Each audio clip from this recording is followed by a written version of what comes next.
बिस्मिल्लाहिर्रहमानिर्रहीम। अस्सलाम वालेकुम। कुकिंग विद मोनी के साथ मैं हूँ मोनी अरशद। कैसे हैं आप सब? अल्लाह ताला आप सबको अपने हिफ्ज़ अमान में रखे। आज मैं आपके लिए बहुत ही ज़बरदस्त और मुफीद से पोटैटो स्नैक्स लेकर आई हूँ, जो बनाने में बहुत ही आसान है और घर में मौजूद चंद चीज़ों से बन जाते हैं, लेकिन खाने में उतने ही टेस्टी, मज़ेदार और झटपट रेडी हो जाते हैं। टेस्टी और मज़ेदार होने के साथ साथ ये हेल्दी भी हैं। मैंने 4 ब्रेड के स्लाइस लिए और आधी पहली दही लेकर अच्छे तरीके से बीट कर ली। फिर मैंने इस दही को एक एक स्लाइस पे इस तरह लगाया जैसे कि आपको नज़र आ रहा है। एक एक स्लाइस उठाना है और 2 से 3 चम्मच दही अच्छे तरीके से फैला देनी है। जब इन स्लाइसेस के दरमियान में ऊपर और नीचे अच्छे तरीके से दही लग जाए तो आपने इन स्लाइसेस को 10 मिनट के लिए एक साइड पर रख देना है। उस दौरान हम अपनी रेसिपी के नेक्स्ट प्रोसेस पर चलेंगे। आप सबसे रिक्वेस्ट है कि मेरे चैनल को लाइक करें, शेयर करें, सब्सक्राइब करें और बेल आइकन को टच करें ताकि मेरी तमाम वीडियो आप तक पहुंच सकें। गला ख़राब होने की वजह से वॉइस ओवर प्रॉपर तरीके से नहीं हो रहा, इसके लिए मैं आप सबसे माफ़ ख़्वाह हूँ। मैंने 1 किलो आलू लिया, उसको उबाल लिया और छील लिया और बहुत अच्छे तरीके से मैश कर लिया।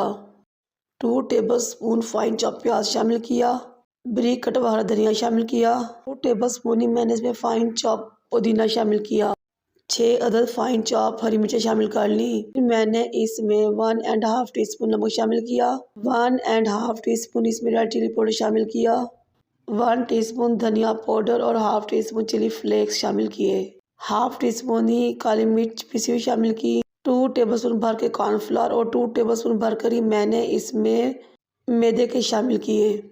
फिर हाथ की मदद से तमाम चीज़ों को अच्छे तरीके से मिक्स कर लिया।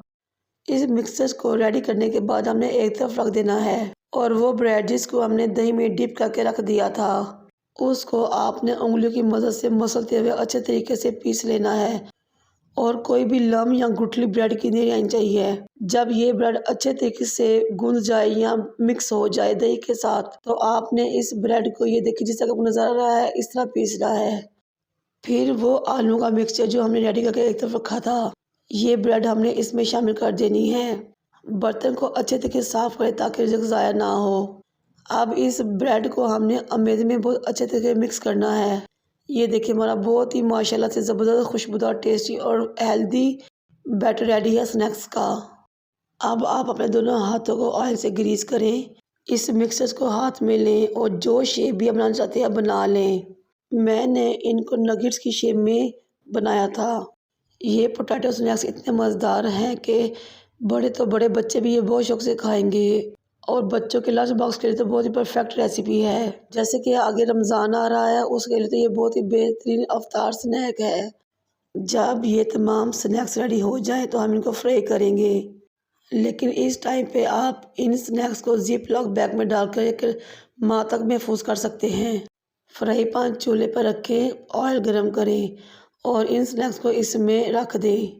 हमने अंडा या ब्रेड क्रम्स नहीं लगाने, बल्कि ऐसे ही इनको फ्राई करना है जैसे कि हम नगेट्स को फ्राई करते हैं।